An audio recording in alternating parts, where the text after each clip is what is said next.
할렐루야, 사랑하는 성도 여러분, 다시 만나서 반갑습니다. 오늘 저희들이 볼 말씀은 마태복음 15장 21절에서 28절입니다.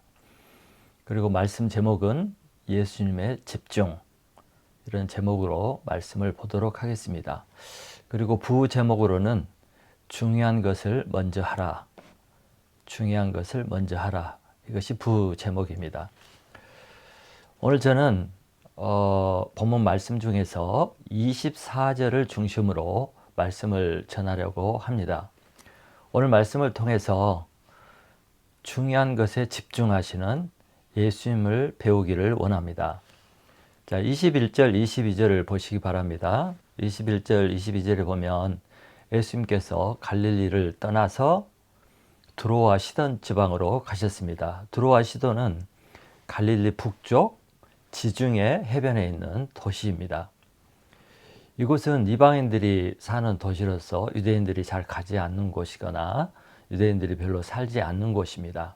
예수님께서 유대 지역을 떠나서 그곳으로 가신 것입니다. 그때 마침 본문에 보면 가나안 여인 한 사람이 와서 예수님께 간절히 부탁을 했습니다. 그것은 자기 딸이 아주 심한 귀신에 사로잡혀 있어서 고통을 당하고 있는데 자기 딸을 고쳐달라는 것이었습니다. 다른 복음서에 보면 이 가나안 여인은 수로보닉의 여인이라고 나옵니다. 이 여인이 예수님을 찾아와서 큰 소리로 간절히 요청을 했지만 예수님께서는 들은 척도 하지 않았습니다. 여러분 23절, 24절을 보시기 바랍니다. 여인이 아무리 간청을 해도 예수님이 아무 반응을 하지 않고 여인은 계속 소리를 지르고, 그러니까 제 아들이 예수님에게 이 여인을 어떻게 도와달라, 아니면 어떻게 해서든지 보내라, 이렇게 부탁을 했습니다. 그때 예수님께서 하신 말씀이 24절 말씀입니다. 24절, 나는 이스라엘 지부에 잃어버린 양 외에는 다른 데로 보내심을 받지 아니하였노라, 이렇게 선포를 하셨습니다. 그리고 그 나중 말씀을 보면 개 취급을 하고 아주 여인을 무시하고 여인을 아주 부끄럽게 만들었습니다. 그럼에도 불구하고 여인은 믿음으로 말미암아 자기 딸을 고침받는 그런 사건이 기록되어 있습니다. 오늘 말씀에서 중요한 것은 예수님께서 이 여인의 요청을 받아들이지 않으면서 뭐라고 말씀하셨냐면, 나는 이스라엘의 집에 잃어버린 양 외에는 다른 데로 보내심을 받지 않았다. 그러므로 나는 너를 고쳐줄 수가 없다. 이런 식으로 거부를 한 것입니다. 왜 예수님께서 이 여인에게처럼 냉정하게, 또 간청에도 불구하고 이렇게 냉랭하고 또 잔인한 이런 말씀을 하셨을까요? 이 말씀을 볼 때 우리가 아는 예수님과는 좀 다릅니다. 우리가 아는 예수님은 사랑이 많으시고 인자하시고 영혼들을 불쌍히 여기시고 문제를 도와주시는 그런 분이신데, 오늘 말씀에서는 그런 예수님을 볼 수가 없습니다. 그래서 이 말씀이 잘 이해가 되지 않습니다. 그러면 왜 예수님께서 이렇게 말씀하셨을까요? 나는 이스라엘에 잃어버린 양 외에는 다른 데로 보냄을 받지 않았다, 이렇게 말씀을 하셨을까요? 이 말씀은 간략하게 얘기하자면 이방인을 돕는 것이 나의 사명이 아니다, 이렇게 말씀을 하신 것입니다. 지금 이 여인을 고쳐주고 도와주고 하는 것이 자신의 할 일이 아니라는 거예요. 하나님께로부터 받은 사명이 아니라는 것입니다. 여러분, 예수님은 공생애를 시작하고 3년 이상 정말 바쁘게 사역을 감당했습니다. 그런데 놀랍게도 예수님은 이 사역을 3년 이상 감당하시면서 이 유대 지역, 그러니까 팔레스타인 지역을 벗어난 적이 거의 없습니다. 유일하게 벗어났다면 오늘과 같이 두로와 시돈을 간 것뿐입니다. 그 외에 멀리 간 적이 없으십니다. 예수님은 생전에 원하셨다면 갈릴리에서 좀 북쪽으로 가면 시리아 지역이 있고 다메섹이 있잖아요. 그 큰 도시죠. 거기 가서 이방인들에게 복음을 전할 수가 있었지만 간 적이 없습니다. 또 예수님이 조금 욕심을 부렸다면 남쪽 큰 나라인 그리고 대국인 이집트에 가서도 복음을 전할 수가 있었고, 또 이 당시가 로마 시대였기 때문에 터키 같은 소아시아 지역이나 또 그런 도시에 가서 말씀을 전할 수도 있었겠죠. 그러나 복음서 어디에도 예수님께서 이방 땅에 나가거나 이집트에 가거나 소아시아에 나가거나 아니면 로마에 가고자 했다든가 이런 말씀이 하나도 없고 간 적도 없으십니다. 예수님은 본인이 원하셨다면 얼마든지 이런 사역을 할 수가 있었습니다. 또 그만한 능력과 권세가 있었습니다. 그런데 예수님께서는 이런 일을 전혀 하지 않으셨습니다. 그럼 여러분, 예수님이 이방인 사역이나 선교에 대해서 관심이 전혀 없었던 분입니까? 그렇지 않죠. 예수님은 죽기 전에, 세상을 떠나기 전에 제 아들에게 계속해서 온 세상에 복음을 전파라고 말씀하셨고, 내 복음서의 끝에 보면 세계 선교, 이방인 선교 이걸 얘기하셨어요. 지산명령으로 땅 끝까지 이르러 내 증인이 되리라, 이런 말씀도 사명도 주셨습니다. 예수님의 소원은 모든 세상 백성들이 믿고 구원받기를 원하셨습니다. 그럼에도 불구하고 자신은 해외로 나가거나 남쪽이나 북쪽 이방 땅에 가시지 않았다는 것입니다. 왜 그랬을까요? 왜 그러냐면 그것은 예수님의 사명이 아니었기 때문입니다. 예수님의 사명은 팔레스타인 땅에서 유대인들에게 복음을 전하고 또 사역을 통해서 자신이 구약에 약속된 메시아이고, 그래서 자신을 믿게 하고 뿐만 아니라 자신이 세상 죄를 지고 가는 하나님의 어린 양으로서 나를 믿을 때 너희들이 죄로부터 심판으로부터 구원을 받는다는 사실을 알리는 것이었습니다. 이것이 성경에 나타난 예수님의 사명이었습니다.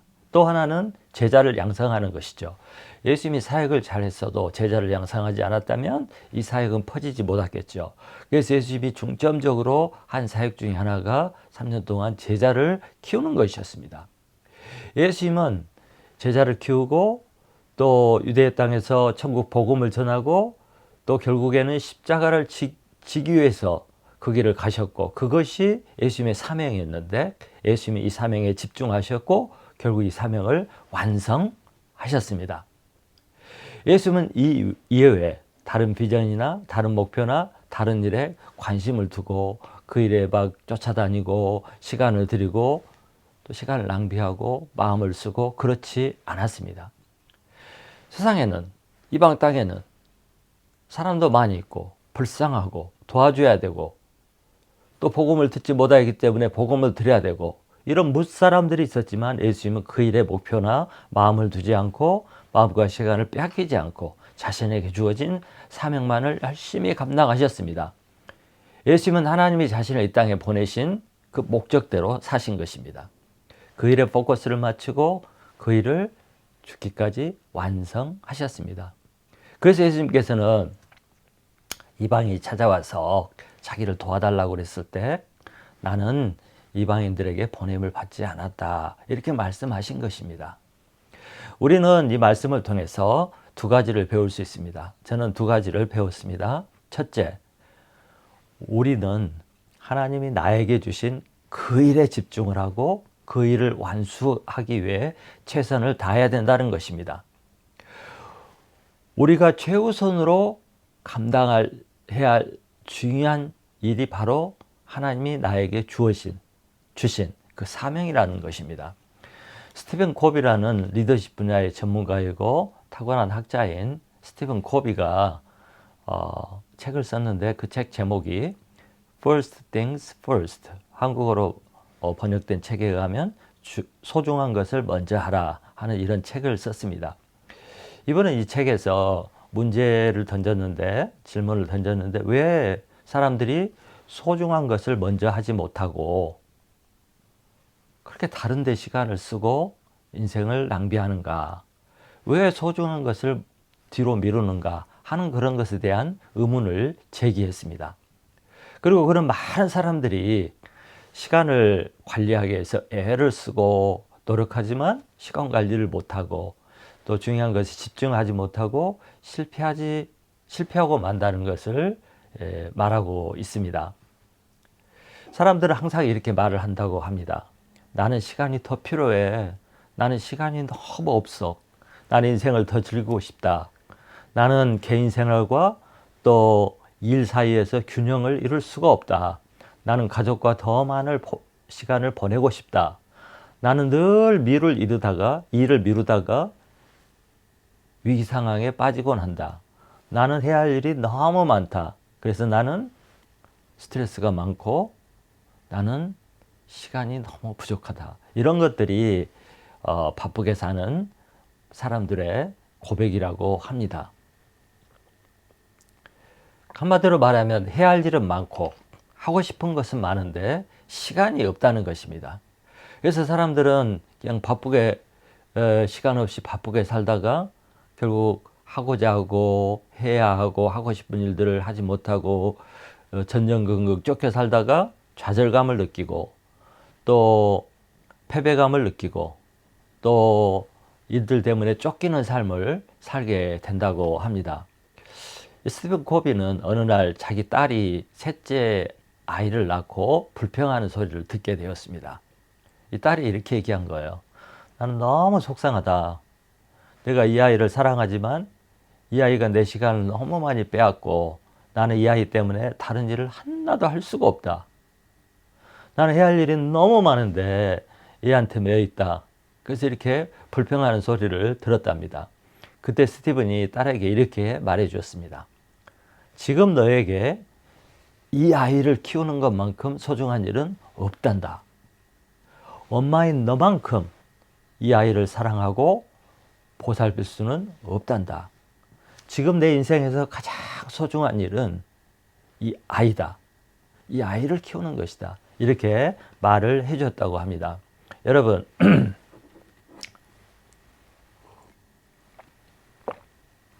우리가 살다 보면 생기는 일, 해야 할 일들이 많이 있잖아요.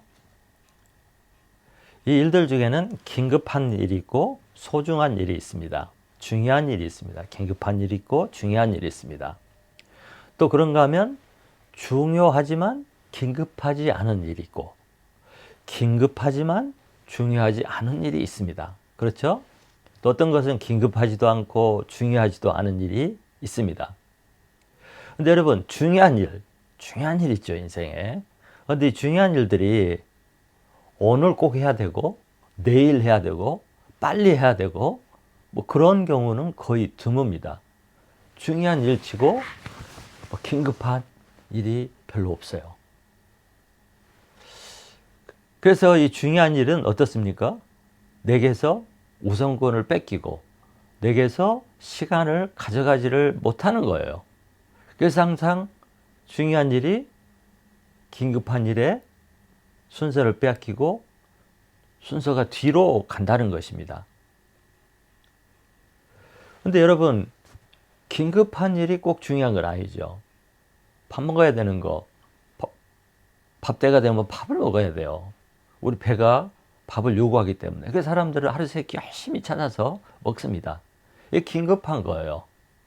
근데 이런 긴급한 것들이 우리의 시간을 다 뺏어가고 삶의 순서를 다 뺏어가고 또 친구 만나는 일, 뭐 드라마 보는 일, 또 놀러 다니는 일, 이게 중요한 일은 아니지 않습니까? 그럼에도 불구하고 이런 것들이 우리들에게서 시간을 빼앗아가고 정작 중요한 것은 자꾸 뒤로 미루고 이렇게 산다는 거예요.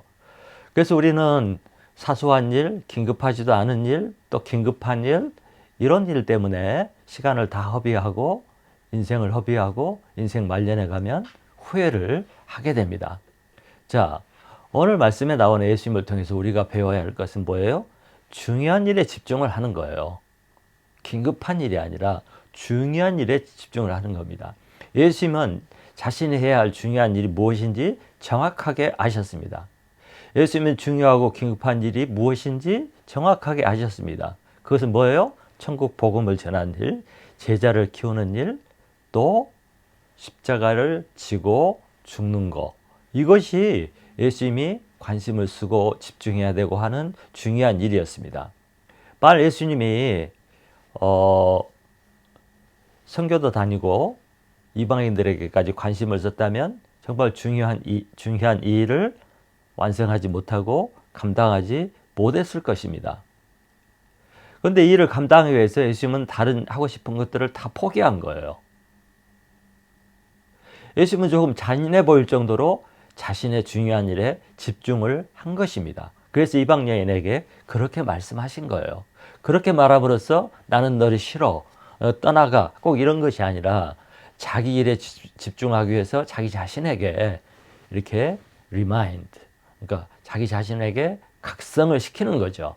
안 그러면 일에 쫓기다가 정말 중요한 거 하지 못하고 사명을 감당하지 못하고 그 인생이 끝날 수가 있었습니다.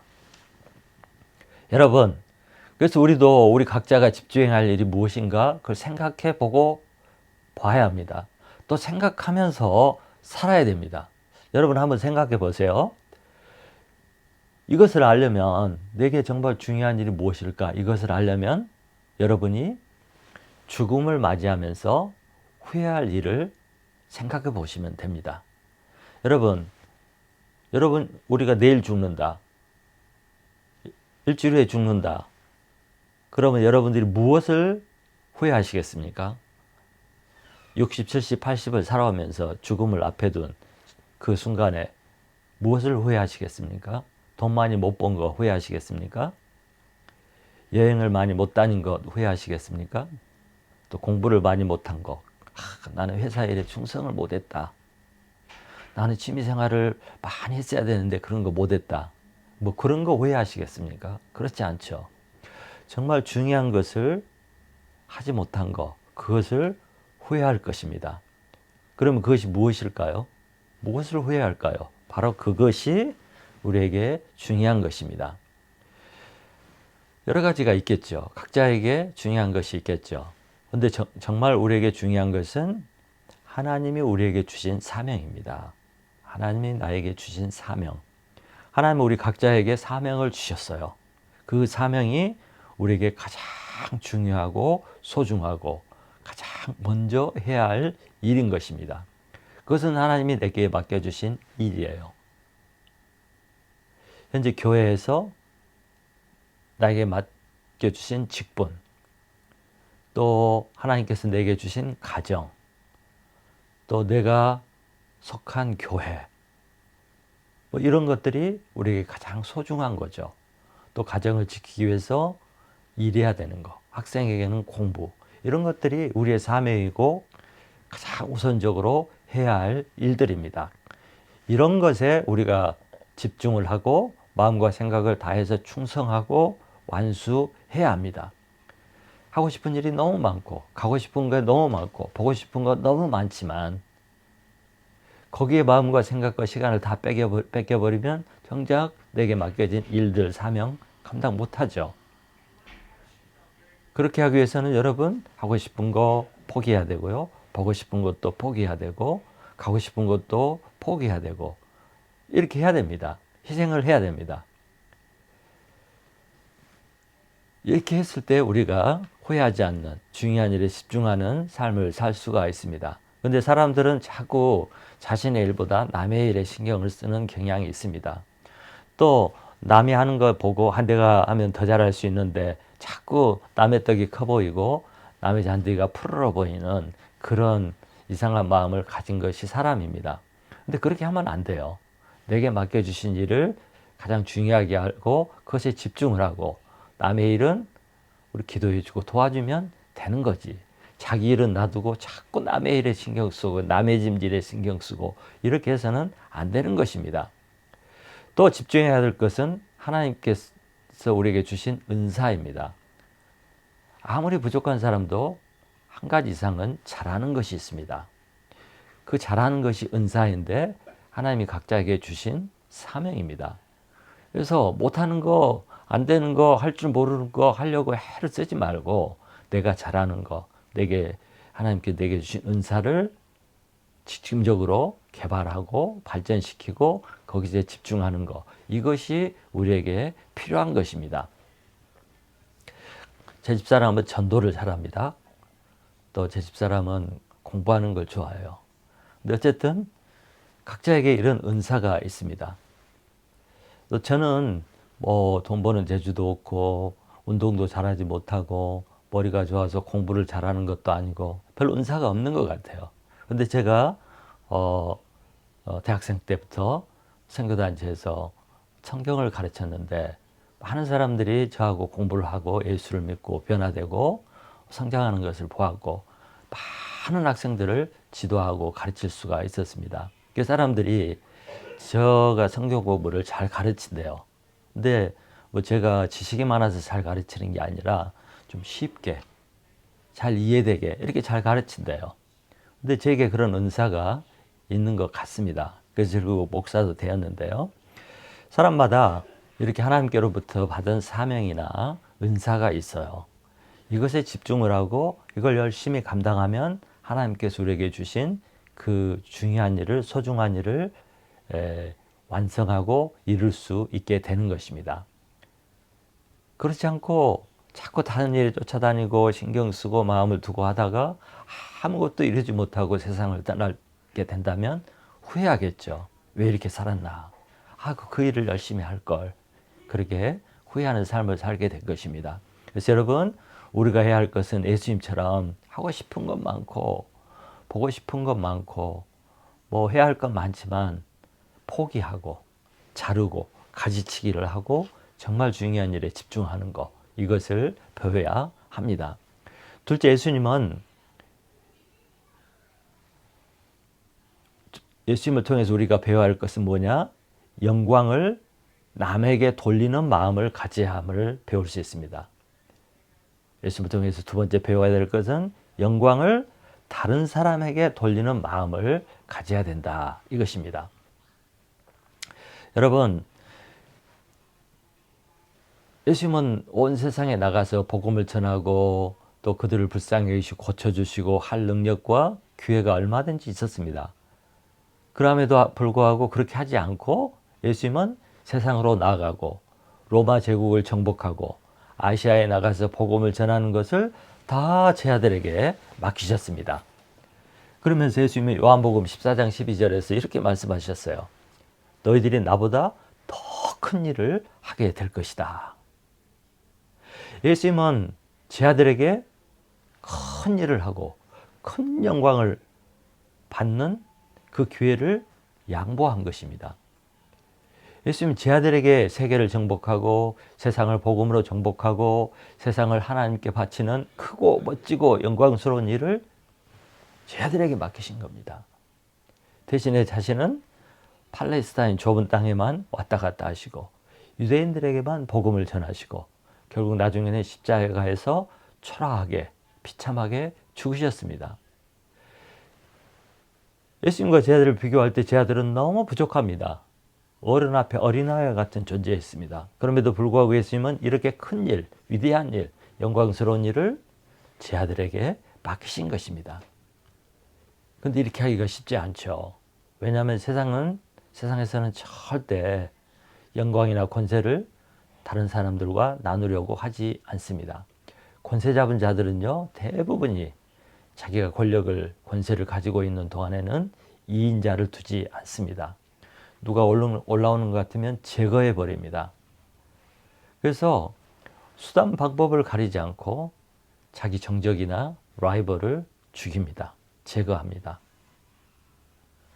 그런데 예수님은 자신이 할 능력도 있고 권세도 힘도 있었지만 그렇게 하지 않으시고 그 좋은 일, 영광스러운 일을 제 아들에게 넘기셨습니다. 이런 점에서 세례 요한은 위대한 인물입니다. 예수님이 오기 전에 세례 요한은 유대 땅에서 위대한 인물이었고 많은 사람들이 그를 찾아오고 또 그를 메시아가 아닌가 생각할 정도로 인기가 있었습니다. 그런데 예수님이 나타나자 사람들이 예수님께 가고 또 세례 요한은 사람들이 예수님께 가도록 소개를 하고 결국 사람들이 자기를 떠나서 다 예수님께 갔습니다. 그럴 때 그는 시기하거나 분노하지 않고 기뻐하였습니다. 요한복음 3장 29절 30절에 보면 예수님이 세례요한이 이렇게 말씀하죠. 그는 예수님은 흥하여야 하겠고 나는 쇠하여야 하리라. 세례요한은 예수님이 인기를 얻고 사람들로부터 영광을 받는 것을 마음으로부터 기뻐했습니다. 대단하지 않습니까? 인간들은 영광받는 일은 자신이 하고 부끄럽고 수치스러운 일은 남에게 시킵니다. 또 영광받는 자리를 좋아합니다. 또 힘든 일이라도 영광을 받을 수 있다면 그 일을 열심히 합니다. 그런가 하면 영광을 다른 사람하고 절대 나누고 싶어 하지 않죠. 영광받는 자리를 절대 남에게 주지 않고 양보하지 않습니다.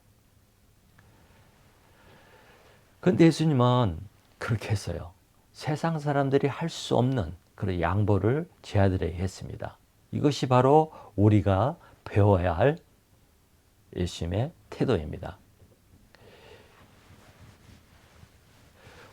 우리도 교회에서 인정받는 자리는 내가 해야 되고 굳은 일은 남이 하라고 그러고 영광받는 자리는 좋아하고 영광받지 못하고 알아주지 않는 자리는 다 싫어하고 뭐 이러잖아요. 교회에서도. 그렇게 하면 교회가 망하는 거죠. 교회가 잘 되려면 굳은 자리 내가 들어가고 영광받는 자리 남에게 양보하고 뭐 이렇게 예수님처럼 할 때 교회가 잘 되고 하나님 나라가 이루어지고 하나님 나라가 성장하지 않겠습니까? 그래서 여러분 우리도 신앙생활을 하는 동안 교회 생활을 하는 동안 예수님처럼 해야 합니다. 나를 통해서 남이 잘 되는 도록 나를 통해서 남이 잘 되도록 해야 합니다. 남이 잘 되는 꼴을 보기를 원해야 합니다. 나는 희생하고 나는 죽고 나는 낮아지고 나는 거름이 되고 남이 열매를 맺도록 하게 하는 그런 자리, 그런 마음을 가져야 합니다. 그래서 내 후배가 잘 되고 내 뒤에 오는 사람이 잘 되고 내 사역을 이어받는 후임 사역자가 나보다 더 잘 되고 영광을 얻으면 좋겠다 하는 그런 마음을 가지고 우리가 신앙생활을 해야 합니다. 그 굳은 일은 내가 하고 영광스러운 자리는 남에게 양보하고 그렇게 해야 합니다.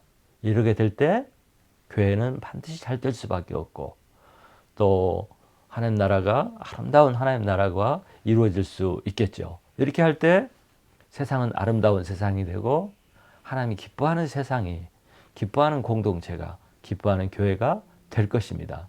자, 이렇게 하려면 우리가 어떻게 해야 되겠어요? 남의 일, 남의 직분, 다른 사람의 일 이런 것을 부러워할 것이 아니라 하나님이 현재 나에게 주신 그 일이 어떤 일이든 간에 그 사명, 그것을 가장 귀하고 소중하게 여기는 것입니다. 이것이 하나님이 나에게 주신 일이다. 이것이 나에게 가장 소중한 일이다. 남의 일은 남이 하는 것이고 나는 이 일에 집중을 해야 되겠다. 이 일이 내게 맡겨주신 사명이기 때문이다. 이런 마음을 가질 때 우리가 내 일에 집중을 하고 충성하고 헌신하고 사명을 완수할 수가 있는 것입니다. 이것이 오늘 예수님께서 우리에게 보여주신 사명에 대한 자세, 삶의 태도입니다. 사랑하는 성도 여러분, 우리는 서로 경쟁하는 관계가 아니에요. 라이벌이 아니에요. 막 시기하고 막 부러워하고 그럴 사이가 아니에요. 우리는 각자 자기 맡은 일에 최선을 다하고 또 서로 돕고 서로 세워주는 그런 관계입니다. 집이 하나 있어요. 건물이 하나 있는데 각자의 위치를 잘 지켜서 이 건물이 완성이 되도록 하는 것이 우리의 일이고 사명이에요. 교회도 건물입니다. 하나님의 집이에요. 이것을 내 일, 내 사명에 집중하고 충성하고 헌신할 때 각자가 그렇게 할 때 이 교회가 훌륭한 교회, 튼튼한 교회, 건강한 교회로 만들어지고 완성할 수가 있게 되는 것입니다. 결론입니다. 그 타이거 우즈라는 골프 선수를 잘 아시죠? 정말 당대의 최고의 선수였습니다. 아마 골프 역사 히스토리에서 몇 번째 들어가는 위대한 골프 선수였습니다. 정말 거의 모든 대회를 우승하다시피 하고 기록을 늘 갈아치우고 새로운 기록을 세우는 그런 위대한 선수였죠. 그래서 어떤 사람이 그러더라고요. 타이거 우즈와 같은 시대에 골프한 프로 선수들은 불행하다. 왜? 잘하는 선수가 많은데 타이거 우즈가 너무 탁월하게 잘하니까 이길 수가 없는 거예요. 우승할 찬스가 부족한 거예요. 그러겠죠? 그만큼 위대한 타이거 우즈도 슬럼프에 빠질 때가 종종 있었습니다. 슬럼프에 빠지면 그는 그의 코치인 부치 하먼에게 하먼을 찾아가서 다시 골프 레슨을 받고 교정을 받습니다. 저는 이런 생각을 했어요. 타이거 우즈가 그렇게 골프를 잘하는데 무슨 코치의 교정이 필요하고 레슨이 필요할까? 오히려 자기가 가르쳐 줘야지. 이런 생각을 했는데 아무리 탁월한 골프 선수라도 자기 문제를 자기가 잘 모르는 것 같아요. 그래서 옆에서 도와줘야 하고 깨우쳐주고 교정해줘야 할 코치가 필요하다는 것을 알게 되었습니다. 여러분 신앙생활도 마찬가지예요. 우리가 은혜 받고 열심히 하죠. 봉사하고 기도하고 예배드리고 또 뭐 선교도 다니고 막 부지런히 열심히 합니다. 근데 어떨 때 지나다 보면 방향 없이 목적 없이 무조건 열심히만 하는 자신을 보게 되고 내가 진짜 뭘 하고 있지 하고 스스로 질문할 때가 있습니다. 또 삶을 열심히 살아가잖아요. 우리가 자식도 키우고 비즈니스도 해야 되고 직장생활도 해야 하고 사회생활도 해야 되고 사람들도 만나야 되고 이렇게 분주하게 살다 보면 삶이 엉클어질 때가 있어요. 내가 뭘 위해서 이렇게 정신없이 살지? 이럴 때가 있습니다. 신앙생활도 그렇고 사회생활도 그렇고 개인생활도 그렇습니다. 이럴 때 우리는 정신을 다시 가다듬고 우리의 삶을 리셋, 다시 세트를 해야 돼요. 세팅을. 그런가 하면 다시 내 사명과 목적과 가는 목적지가 어디지 하고 각성을 하고 리마인드를 해야 됩니다. 이것이 없으면 그냥 정신없이 살다가 뭐 하는지 모르고 시간이 가고 인생을 허비하게 되고 나중에 후회하게 되고 중요한 일을 하지 못하고 이렇게 되는 것입니다. 이때 우리가 할 일이 뭐예요? 코치가 필요한 거예요. 우리의 코치가 누굽니까? 예수님이죠. 말씀을 통해서 예수님의 삶을 돌아보고 또 예수님을 통해서 내 신앙생활이 뭐가 문제인지 코치를 받아야 다시 정신을 차리고 중요한 것에 집중하고 나아갈 수가 있게 되는 거죠. 열심히 돈 벌고 일하다 보면 그냥 시간 가죠. 그러다 보면 한참 뒤에 내가 뭐하고 살았나? 허무할 때가 있지 않습니까? 그래서 우리는 매일매일 일주일에 한 번씩이라도 예수님을 만나고 예수님을 통해서 삶을 각성하고 다시 리마인드하고 리셋을 하고 각성하고 돌아보고 하는 이런 시간이 필요해요. 그렇게 했을 때 방황을 그치고 엉클어진 삶이 다시 풀려서 정확한 방향을 잡게 되고 그렇게 했을 때 우리가 중요한 일을 해가면서 우리의 사명을 완수할 수가 있게 됩니다. 그러면 우리 인생의 마지막에서 후회하지 않는 인생을 살아갈 수가 있게 되는 것입니다. 그렇게 할 때 우리의 사명을 완수하고 사명을 다 이루고 하나님께 영광 돌리는 인생을 살아갈 수가 있는 것입니다. 오늘 말씀이 바로 그것을 가르쳐 주는 것입니다. 내게 가장 소중한 일이 무엇인가? 내가 해야 할 가장 중요한 일이 무엇인가? 이것을 알고 이것에 집중함으로 말미암아 이 땅에서 우리가 존재한 목적과 의미를 다 이루고 사명을 이루고 후회 없는 삶, 잘 살았구나 하는 삶을 살 수 있게 되는 것입니다. 그런 삶이 되시기를 간절히 축원합니다.